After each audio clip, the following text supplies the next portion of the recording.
What's up, everybody? Good morning. Welcome to a Monday edition of Morning Scone, presented by Brock, the Baton Rouge Orthopedic Clinic. We're 1 week away from the national championship game. That's good news. Bad news is the Saints lost. Season's over. Did about a 20-minute post-game video yesterday. If you want to go, you can get my thoughts immediately following the Saints' loss to the Vikings. Erica kept asking me all night last night, "You okay? You okay?" I mean, yeah, I'll be fine. The world's not ending, but it's like, man, you invest so much of your life into a team, into a season.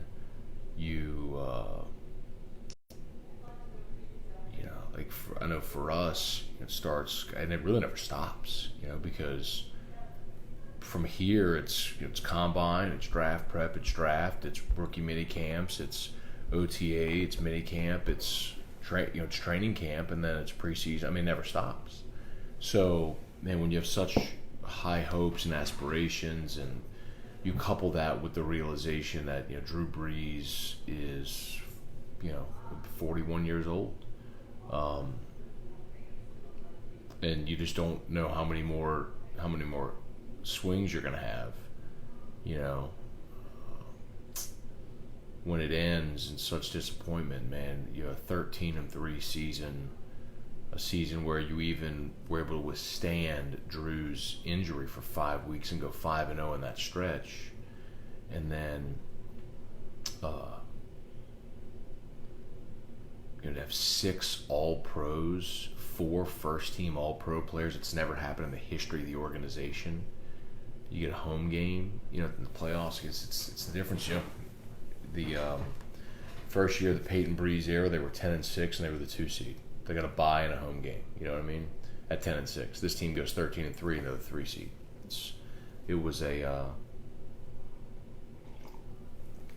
The NFC has never felt more attainable than it did this year, and man, they missed a golden opportunity. So bummed. We can talk about it. And before you ask, I'm sure many of you already have. I'll say some good mornings here in a second, but no, I do not think the officials cost the Saints the game. I do think it was as poorly officiated a game as we've seen all season in the NFL, and the reason that I'll continue to mention how many officials and people in the game are pointing out that should have been OPI at the end is because y'all know how I feel. I want robo-refs. I'm not okay with human error. I think it's completely doable to incorporate all the video elements and the technology that we have to officiate these games. I think it takes outside the box thinking, and I don't think collectively the league and the people who consume it are there yet. But I'm willing to keep building that wall brick by brick, one brick at a time, because it wasn't just the OPI at the end. The illegal shift they called on Kamara. Was he moving? Absolutely he was. Let me get a cut up of every single spike at the end of a quarter, half or game in the NFL this year, and see how many times you had 11 statues on the line of scrimmage, right? In that moment, you got to swallow the whistle. How about the illegal blindside block on J.T. Gray, which negated a kick return where Deontay Harris returns the ball 50 yards into Vikings territory, and you're set up where 1 first down and you're attempting a field goal here. Instead, you're all the way back inside your 20 and you go 3 and out. I mean, that's the kind of stuff. You're affecting the game. You are affecting the game with those types of calls. But that said, Saints just weren't good enough yesterday, man. Breeze's interception, I don't understand why they hurried for that play before the 2-minute warning. The offensive line got manhandled by Minnesota's defensive line. That was the biggest disparity in the game. Minnesota's defensive line against Saints' offensive line, which was so discouraging because that had been really a strength this year. You got to play where it's 3rd and 1, and instead of just running the ball, you try to get cute and run the shovel pass to to Kamara and he loses 4 or 5 yards on the play, and now you got a punt. I don't think it was Sean's best game as a play caller, but like I always say with him, you take the good with the bad, and there's been way more good than bad. All right, let's see. Kevin Gleason, good morning. Ronnie Dugas, Stephen Miller, what's up, y'all? Jason Truax, Jason Bourgeois, Sean Pumphrey, Mark Perron. Stephen, in the morning, bud. It's all good. Just the Saints. We should be used to this by now. But the difference is, man, it's like, the last 3 years have ended in complete and total miserable fashion. But it'll make it easier. If anything, you'd rather go into a game where you lose by double digits because you just aren't as good. But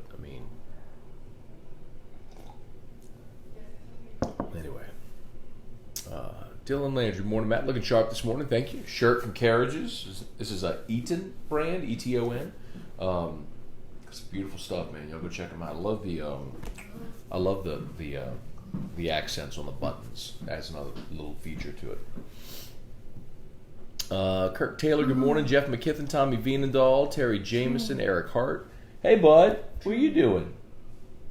Hey, bud. Go to where? You're going to where? Dillard's? Are you going to Dillard's? Daddy got it. Took some guessing, but Daddy got it. They're going to go to the mall. And Drew's going to go to which is Dillard's. Joseph Fuselier, sad Saints were even in the wild card of such a great season. It's so true, man. But it goes to show you, like, it's I shouldn't say the randomness, but it's it's what happens when you have a playoff type scenario, which wish college football would copy, but we're a long, long way away from there, I believe. Michael Hall, good morning. Pat Huseman, good morning. Ready for Clemson week, y'all? I am. Definitely ready. It's so hard, I think, for me anyway. 2 weeks to try to delve deep into the matchups the week in advance. So a lot of last week was, just a lot of the temperature of the matchup. Talking about the season as a whole, some whatever news we had. This week we'll really start delving into the matchup itself. David Pedigo, good morning. Chuck Sanchez, what's up, Chuck? By the way, David said we need DBs bad. Everybody who cheered Eli Apple's injury, when Marshawn Lattimore went out, you had to run out P-Rob. How did that work out for you? I think I'd rather have and Marcus Williams or P.J. Williams. I think I would have rather had Eli Apple as an option. Anyway. Sam Dixon, good morning. Kevin Gleason, Jackie Crusoe, Scott Huey, good morning. Or Huye? Huye? Let's see. Steven, if there's a rule in place, my problem is this. Why does the situation determine you use the rule or not? Amen. Amen. Thank you. I agree. In every scenario. How can you decide when you're going to be selective with a rule? I completely agree. The problem with the rule they instituted this year to challenge PI was basically to satisfy the people that were up in arms after last year. But if you collectively, the officials, essentially say your double bird to the establishment is fine, but we're never going to call it, then what are we doing here? And I think that's the thing right there that has caused. Hang on, this drives me nuts. This camera's all crooked and everything.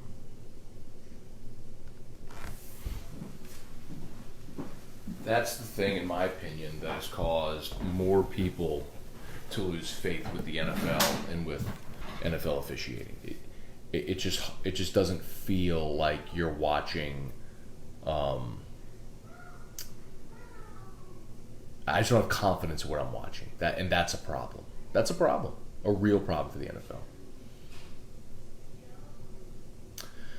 David Pedigo, owners are fine with poor officiating because it creates drama. I disagree with that, David. I think it's why they changed the rule this year. You can have the league itself. I mean, this is the point, right? Like, the reason the NFL has grown to what it is because the league itself has created plenty of drama and great moments and great games.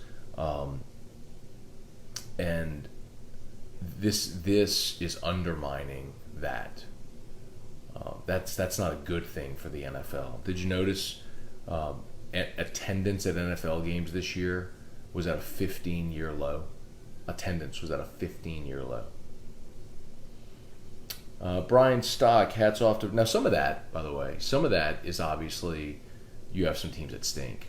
You know, Cincinnati stunk. Their attendance is going to drop. You know, Miami stunk. Their attendance dropped. You know, like that's part of it, for sure, no doubt.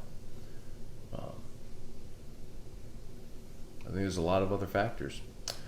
Troy Shatner, good morning. Brandon DeVille, nobody talking about Lutz missing the field goal. A lot of people are talking about that, Brandon. I know I was. 43-yarder was massive. You know, it determined playing for a field goal for a win or tie at the end of the game. Now, that's assuming all things are equal, and they're not.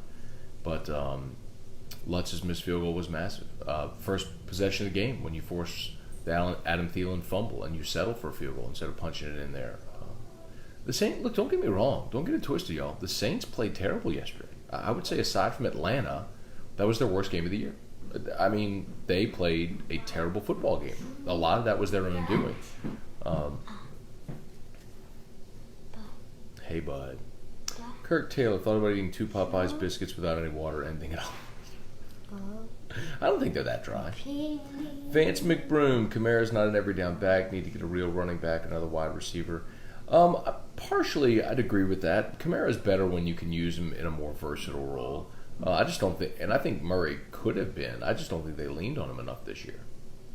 Bill McLemore, good morning. Michael William Anthony Brown, Charlie Gale, Chuck Sanchez. What's up, Chuck? Get it up, Chuck. Princeton, New Jersey. There you go, man.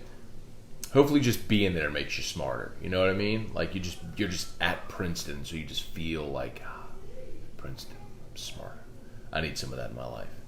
Casey Chandler, good morning. David McHugh. Maybe it's backwards. I don't know. Isaac Landry. Better days to come, hopefully. Brian Wynn, Brandon Scott. I just cannot get down with the people who are like, you got to get rid of Breeze. Do you realize in the month of December he threw 15 touchdowns and no interceptions? 15 touchdowns, no interceptions for the month of December. Obviously did not have a great day yesterday, in large part due to the fact that the offensive line was a steaming pile of hot garbage yesterday. But come on, man. James Reed, Cisco Noguera. Good morning, Cisco. Pamela Box. Good morning to Drew. Kirk Landrino, Edward Cooper. What's up? Rusty Abear, Lenny Moss. What's up? Hey, Lenny. Cisco, 49ers, bro, told you at the beginning of the season. But, dude, you're a 49ers homer. You say that at the beginning of any season. So, if they get skunked this weekend by Minnesota, are you going to tell me so? Come over. I just hate the 49ers. The 49ers and the Atlanta Falcons are the two teams in the NFL that I hate more than any other. If those two franchises cease to exist, I'd be tickled. So I'll never cheer for the 49ers ever. Unless if them winning directly benefited the Saints for seeding or something like that. Beef Stroganoff, good morning. Well, wait a minute. That's not your name. Your name is Justin Nicholson. Justin Nicholson's comment was Beef Stroganoff. I don't know what that means. Ronnie, Dillard's inked a new deal with Drew. No more Macy's. Ronnie, I don't know why, man, but he likes a Dillard's elevator now. Blake Canfield, what's up? Jeff McKithen, O-line non-existent. That was hard to watch. Monday can't get here fast enough. Agree on all fronts. Edward Cooper, Peyton's killing this team with his play calling. You see, Edward, look, man, I say this has been, will continue to be my positioning statement on Sean Payton, his play calling, etc. With Sean Payton, you take the good with the bad, okay? when you have a play caller like that who is a creative, outside the box thinker that also tends to be very aggressive, you take the good with the bad. And there has been way more good in the Peyton Breeze era than bad. The entire Taysom Hill package, for example, you could point to Peyton's play calling is killing him. Well, his ingenuity in creating the Taysom Hill package and using him freely yesterday basically kept New Orleans in the game. The 3rd and 1 shovel pass to Kamara, awful play call.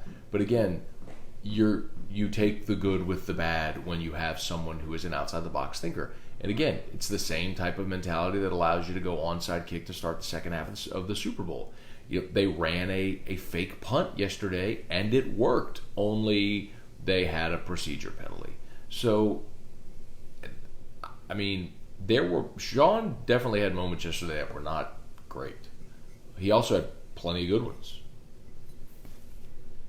Rusty Richard, Kirk Langino, does Breeze do it again or hang up the cleats? Breeze ain't going nowhere, man. Breeze has said that so many times. He is going to be Brett Favre. Drew Brees is going to play until nobody will sign him. Until it's literally like, okay, man, it's just done. And you can't say that after this year. I mean, Breeze had a good year. Despite missing 5 games. I mean, 13-3, man. Eric Collins, good morning. Kirk Taylor, the college football playoff needs to hurry up. Seems like forever and a half. It's because your team's in it, so now you're antsy. In typical years, it's just you're going about your life and say, oh, look, it's coming up. Keith Duplessis, good morning. Kevin Gleason put T-Bob in the Saints uniform. Oh, no. We don't need that. Ronnie, someone said Venus would be better than PJ or Marcus? Venus? Oh, Venus Williams. I got it. Luis Salomon, hard to take. That was an offensive penalty. Agreed, but I still don't think that's why they lost the game. Like, even if they call OPI right there, now it's 3rd and goal from the 19. What if they throw it into the end zone and they get a DPI? Or what if they throw a touchdown pass? Or what if they kick a field goal to take a lead and then the Saints throw an interception? I mean, it's that isn't the reason the Saints lost. It obviously was a critical moment, but that's not the reason they lost the game. Andrew Baer, Darren James, what's up, DJ? If you need to sell your home, call Darren James. Get your home sold. That's my guy, man. Jacob Marceau, NFL is garbage. It's not garbage, but they're losing confidence for sure. Craig Jackson, I'd say the vanity of CSP, Sean Payton, by not getting a true number 2 wide receiver, hurt in the long run, need to address that.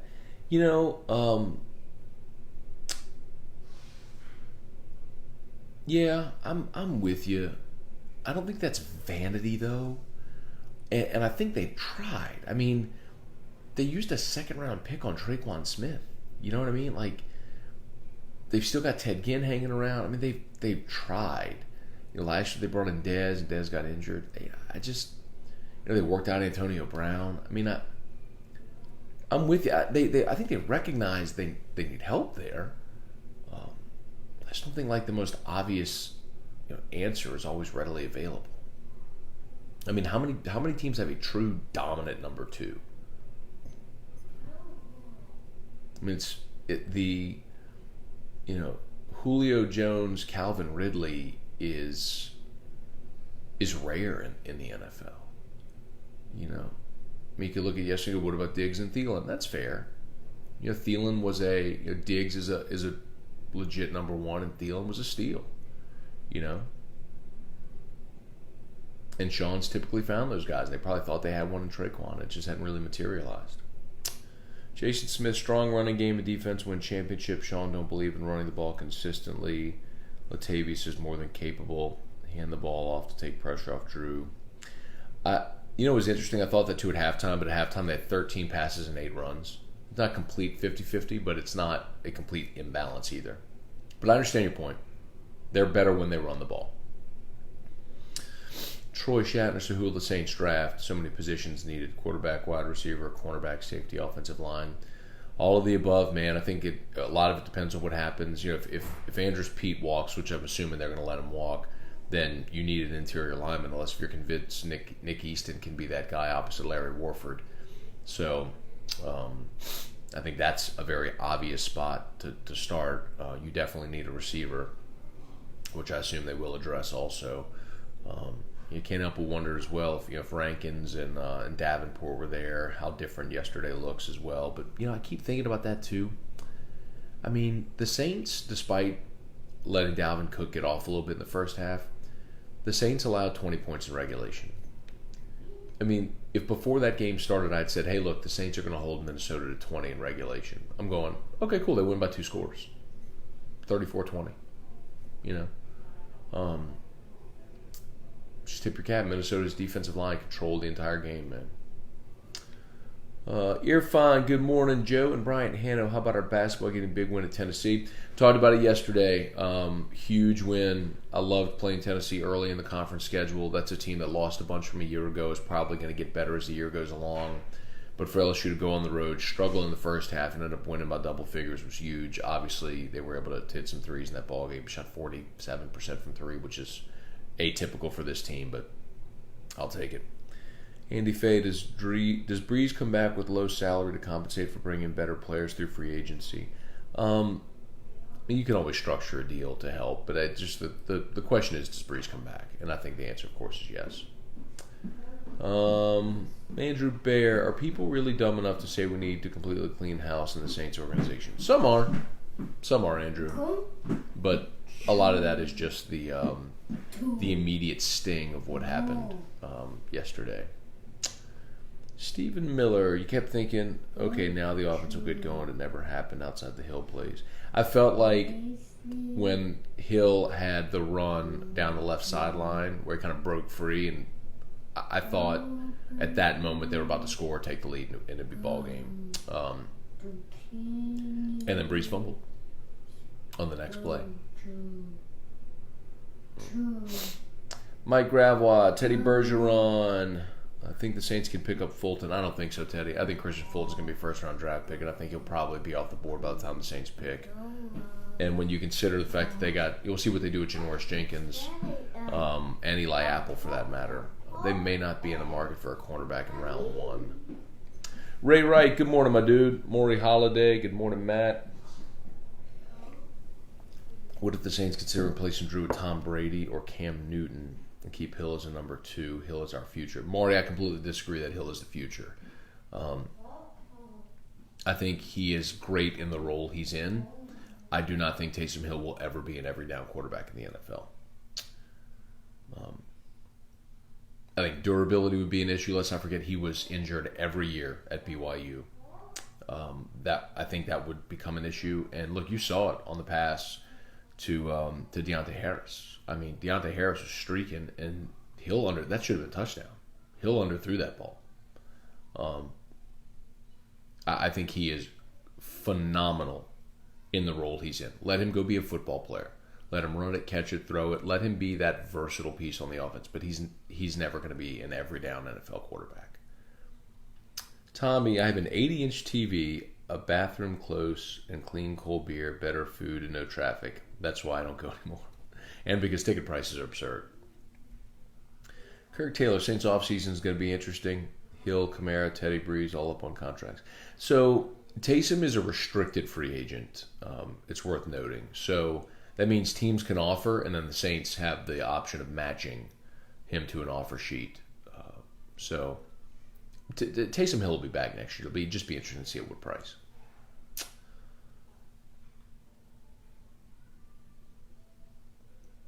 Ronnie, what do you make of Breeze's no comment on retirement? He ain't retired. I mean, Drew said it so many times. Todd Cieno, good morning. Andrew, did Bobby Aber really talk trash about Breeze? I don't know. I caught about 5 minutes of Bobby after the game. I had to take Drew somewhere. And usually by that point, Bobby's slurring and whatever. David Pedigo, we're missing Jenkins and Vaccaro. I don't know about Vaccaro so much because Von Bell had a great year, man. Malcolm Jenkins, was one they definitely let get away. And Sean will admit that. Hal Jubin. Hey, Wanda, good morning. Justin Little. Bigger hole, second wide receiver or help? Etu Joel. Saints need 2 wide receivers ASAP. I mean, when you consider the fact that they throw the ball to Kamara, Cook really played well to the end of the season, which I was thrilled to see. They need one. They need a complimentary receiver opposite Mike Thomas. And, you thought you drafted one in Traquan. So, Everett email, Justin Little, Keith Rosenbach, good morning.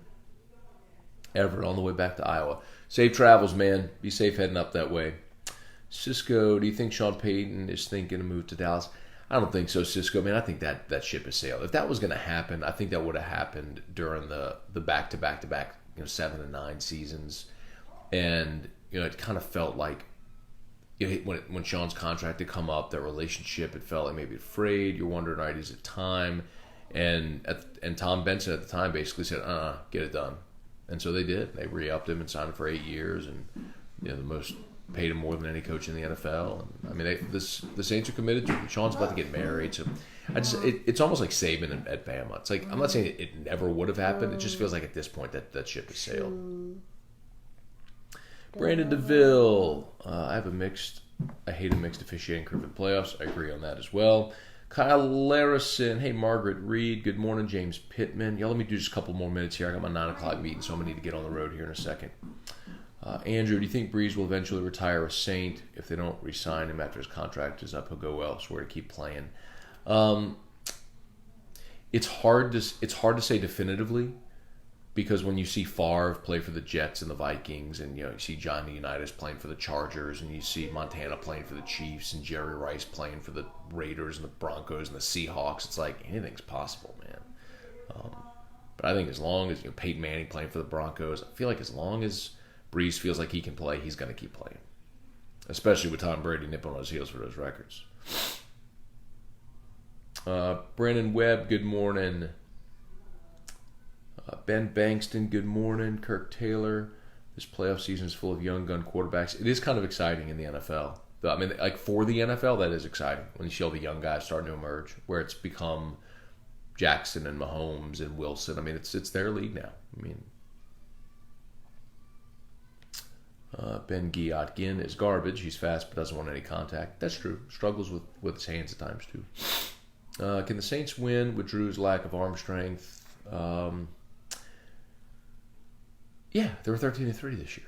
Of course they can win. Christopher Davis, Jesse Blevins, what's up, cuz? Good morning. Kim Abear, P-Rob was not ready when they sent him in on the DB injury. Dennis Allen needed to call a timeout. Well, I don't know if that's Dennis Allen's prerogative to call a timeout if that's Sean Payton's, but in some respect I agree. But if you have a guy standing by you, like in the action, he's ready to roll. I mean, should be ready to roll. Maury, I think the defense did pretty good. It was the offense. Again, the defense in the second half picked it up considerably. There's no question. Dylan, did y'all decide on location for AFR Friday? Not yet, Dylan. I'll know at this 9 a.m. meeting, so we'll announce that today. Lenny, Taysom is with Tebow. Could have been interesting how they talked about it on the broadcast, how Sean Payton even approached Tebow with that, and Tebow didn't want to do it. I said that for years. I said Tebow would have been the greatest H-back kickoff return guy in NFL history, basically in Taysom's role. Hey, Nan, good morning. Dex Gonzalez. Obviously, Breeze is a step slower. Next year, he won't be a step quicker. That's true, but let's not forget, Broncos won a Super Bowl with Peyton Manning with a surgically fused neck, so it's possible. Matt Anderson, Aaron Foster, Mark Carline, Travis McGraw, Kerry Hughes, Sam Nacello. All right, we are done.